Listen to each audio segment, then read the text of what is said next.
Halo, berjumpa lagi dengan Pak Guru Reki di sini. Kali ini kita akan belajar SBDP. Nah, kita akan belajar tentang gambar dekoratif. Sudah tahu? Ada yang tahu gambar dekoratif?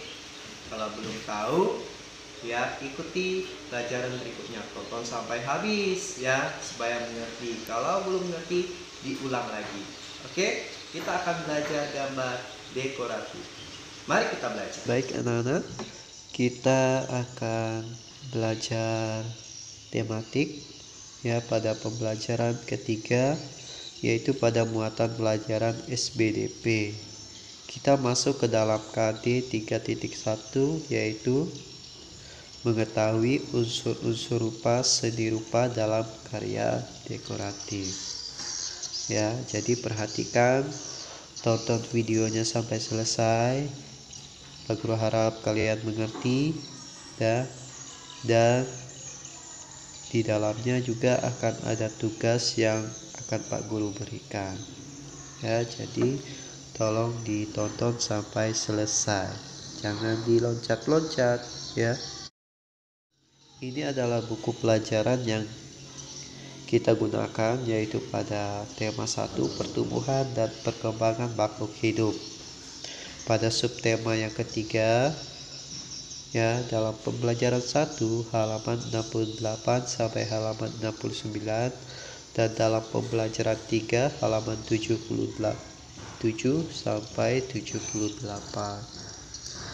Kalian boleh buka bukunya dan pelajari juga di situ ya. Nah, apakah kalian tahu apa itu gambar dekoratif? Guru akan jelaskan apa itu gambar dekoratif. Gambar dekoratif yaitu dibuat dengan teknik menghias ya. Jadi kalau kalian membuat gambar dekoratif, yaitu kalian sudah menggunakan teknik menghias. Nah, ada gambar dekoratif dan ada karya dekoratif. Apa itu karya dekoratif? Karya dekoratif dibuat dengan teknik menghias menggunakan unsur rupa. Jadi ada unsur rupa yang digunakan dalam membuat karya dekoratif. Ya, seperti itu.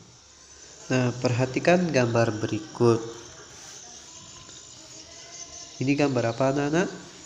Ya, itu adalah gambar titik. Ini gambar garis, ini gambar ada persegi, ada lingkaran, ada segitiga. Itu merupakan, kalau dalam pelajaran SBDP disebut dengan bidang ya. Nah, ada ini, ada kubus, ada tabung. Itu merupakan bentuk. Nah, titik, garis, bidang dan bentuk itu dalam gambar dekoratif atau karya dekoratif itu disebut dengan unsur rupa ya. Nah, unsur-unsur rupa gambar dekoratif yaitu ada titik, ada garis, bidang, bentuk, dan warna. Ada contoh-contohnya tadi ya. Jadi tambah dengan warna: 1 titik, 2 garis, 3 bidang, 4 bentuk, 5 warna. Ya, ada 5 unsur rupa dalam gambar dekoratif.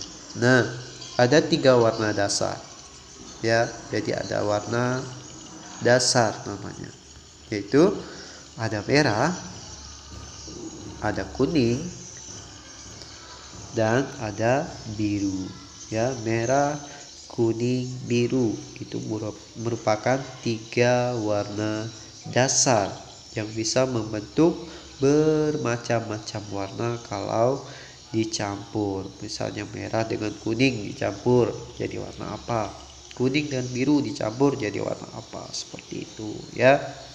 Jadi ingat, ada 3 warna dasar, yaitu merah, kuning, dan biru.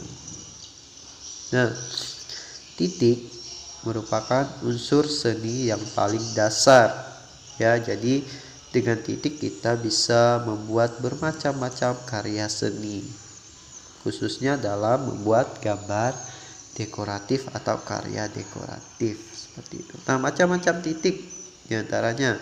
Jadi kalau cuma satu ya berarti dia titik kecil tunggal, dan lebih besar yaitu titik besar tunggal karena satu saja. Nah, ada titik-titik kecil berarti titik kecil bergerombol namanya.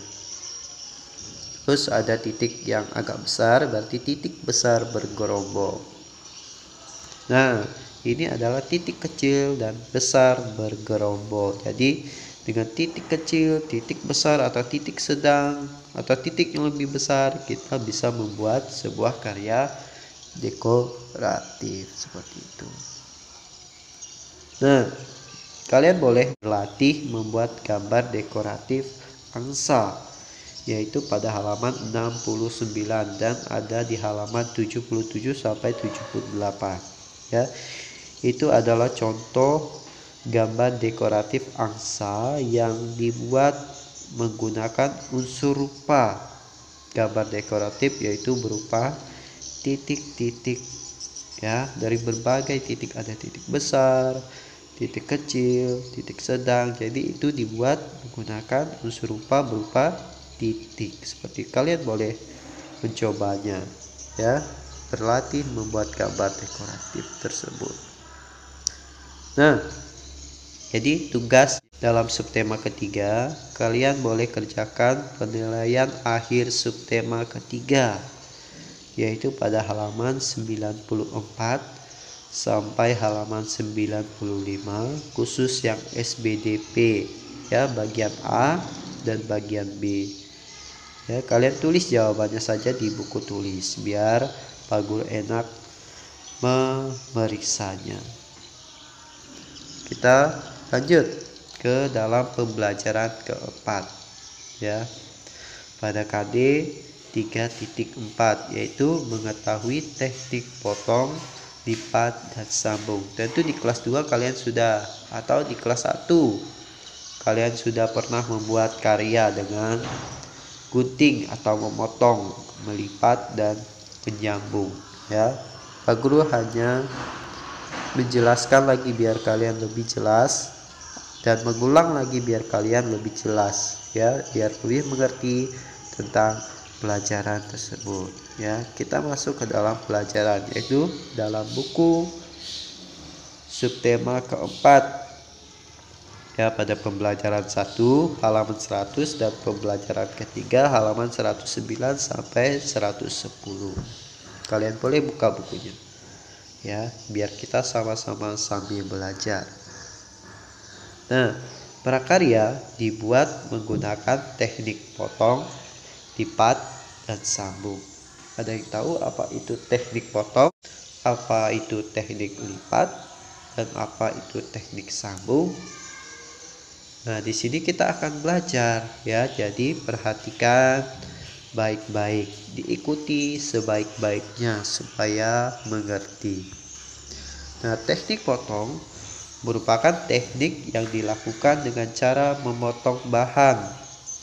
Jadi alat yang digunakan seperti ada gunting, cutter, pisau, atau kalian menggunakan tangan dengan menyobek, itu juga merupakan teknik potong, ya. Tapi alatnya yang biasa kita gunakan yaitu gunting, cutter, dan pisau, ya. Tapi harus hati-hati menggunakannya, jangan sampai saat menggunting tangannya kena gunting, ya. Nah, seperti ini ada gunting, cutter, dan pisau, ya, ada gambarnya.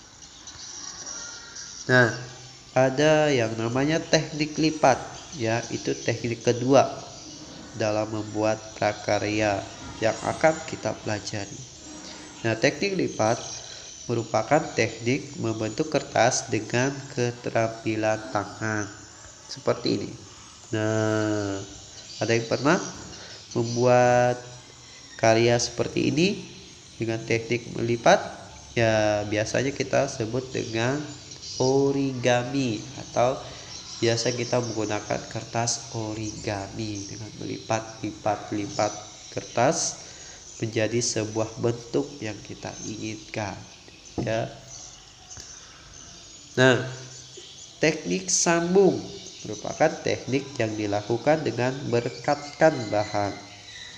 Alat yang digunakan seperti ada lem, selotip, benang atau tali seperti itu, ya.